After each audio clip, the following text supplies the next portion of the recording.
What's the attraction to having an address that ends in Vero Beach? Is this area for you? Are there manufactured home communities that offer the lifestyle you desire here? Stay tuned.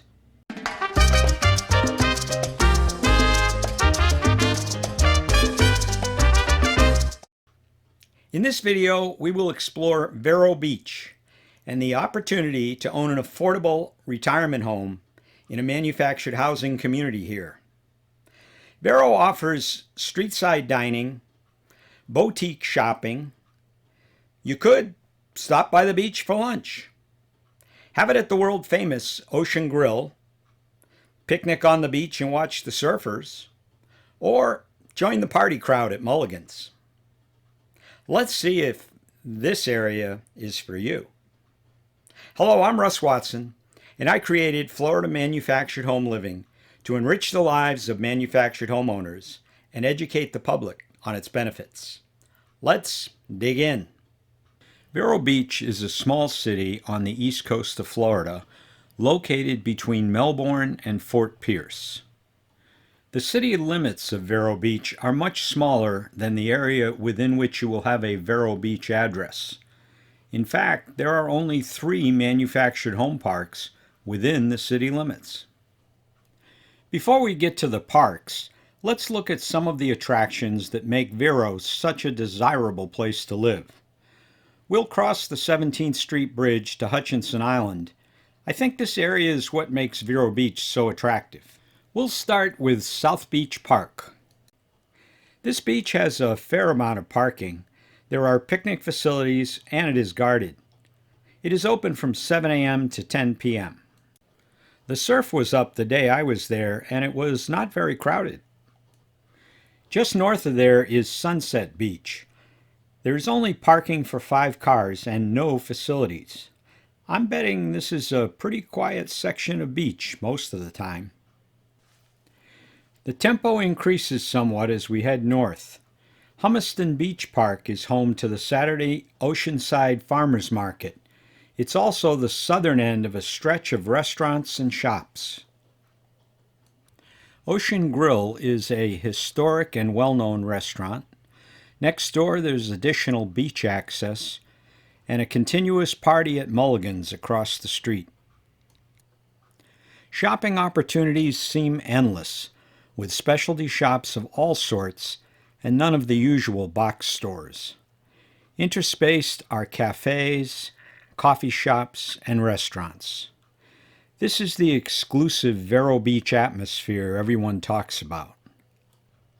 There is a very long section of beach with a continuous boardwalk and parking alongside. This ends in yet another beach park and guarded beach. From here we will move to Riverside, where there are parks for every purpose, even a special one just for your dogs.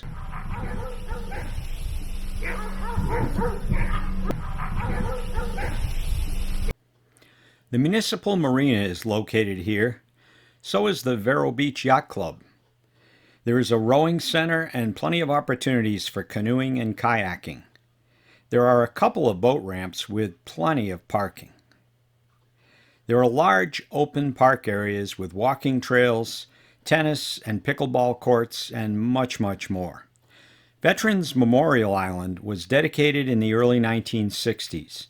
It is a place set aside as a quiet haven for reflection on the sacrifices made by the men and women of the armed forces of our country.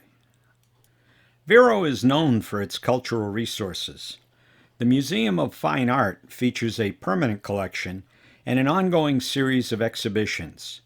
It has an art school and holds many events. From Rodgers and Hammerstein to stand-up comedy, the Riverside Theater has it all. They offer theater, music, and dance classes. There is a distinguished lecturer series bringing world-class commentary to Vero Beach.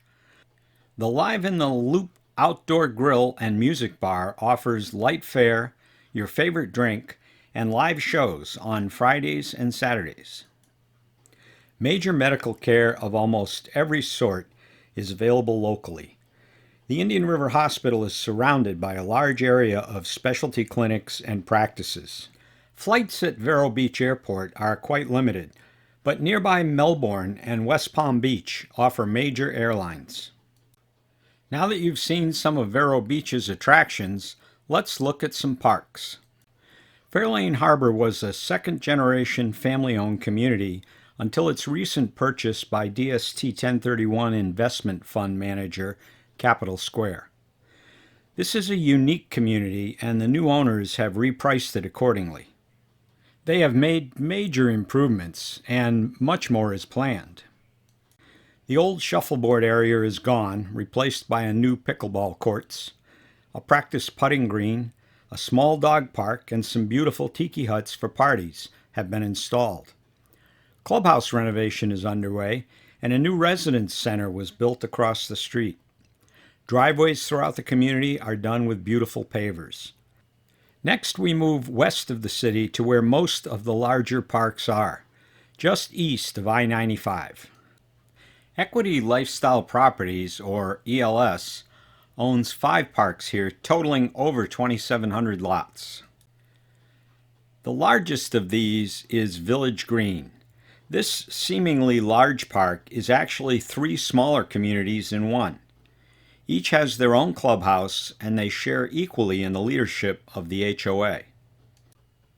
Countryside at Vero Beach is the next largest park at 642 lots. The community is centered around a long lake. This provides for a considerable number of lots on the waterfront. Homes here are double wides, ranging from the late 80s to brand new. The curving streets make for a home layout that is very appealing. The clubhouse is centralized and features a whirlpool spa and large swimming pool with gazebo overlooking the lake. Amenities include shuffleboard, billiards, tennis, and the community fitness center.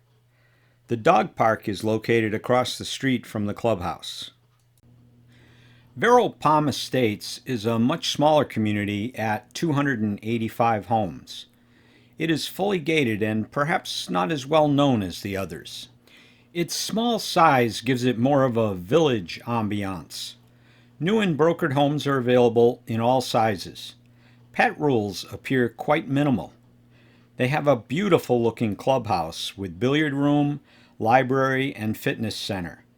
There are horseshoes, bocce, tennis, and shuffleboard courts. This is one I would look at. Heron Cay is similar to Countryside, with a large lake in the middle of the property and many coves creating lots of waterfront housing. It is only slightly smaller with about 600 lots. It is a gated community with a single clubhouse and amenities area on the west side of the park.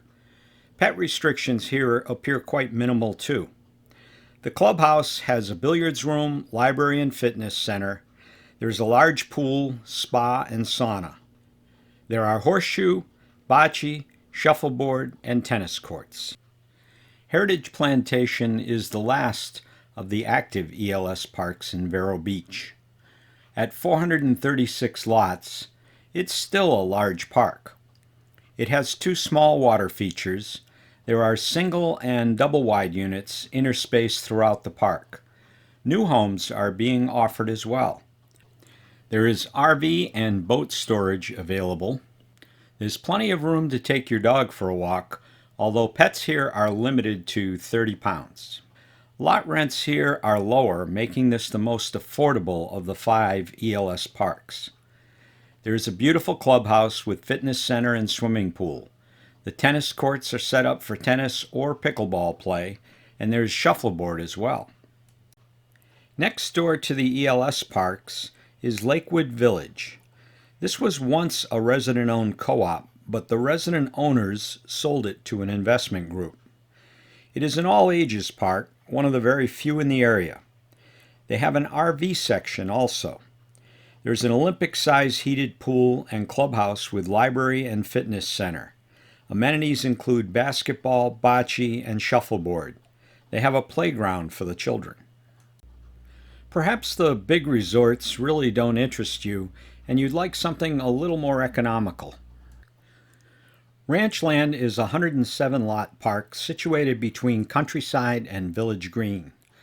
Like all the communities in this area, residents enjoy easy on-off access to I-95, the Vero Beach Mall, and a public golf course. The beaches, parks, and cultural attractions of Vero Beach are only about 10 miles away. It has a small pool, clubhouse, and shuffleboard. Southgate Village is a mobile home and RV park located just south of the city limits. Grocery shopping, restaurants, and Starbucks coffee are within walking distance. It's a short hop over the 17th Street Bridge to the beaches and parks.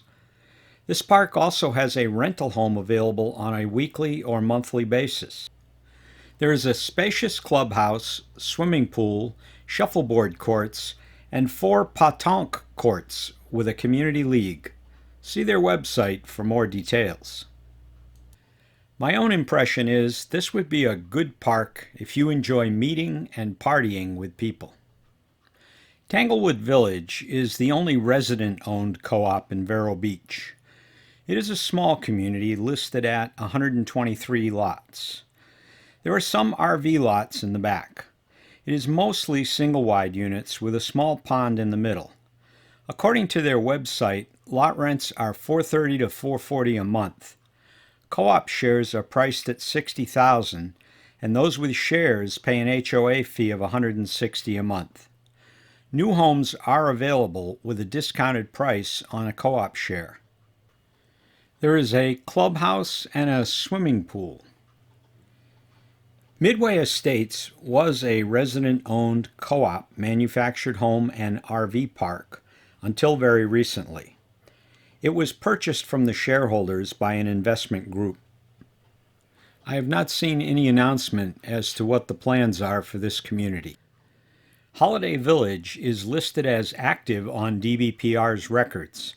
It is licensed for 128 lots. Land records indicate it's owned by Equity Lifestyle Properties. Someday I'll have to follow Dale Earnhardt Jr.'s lead and start doing a program on lost mobile home parks. This one is sure a mystery. There are other small communities in Vero Beach. Stay tuned and I'll tell you how to get a complete list. If you would like more information on parks in the Vero Beach area, just go to the website and sign up for the Inner Circle.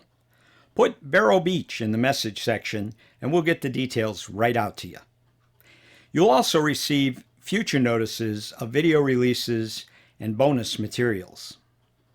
If you find the resources in this area attractive, but the lot rents are a bit high, look to the Melbourne area to the north and Fort Pierce to the south.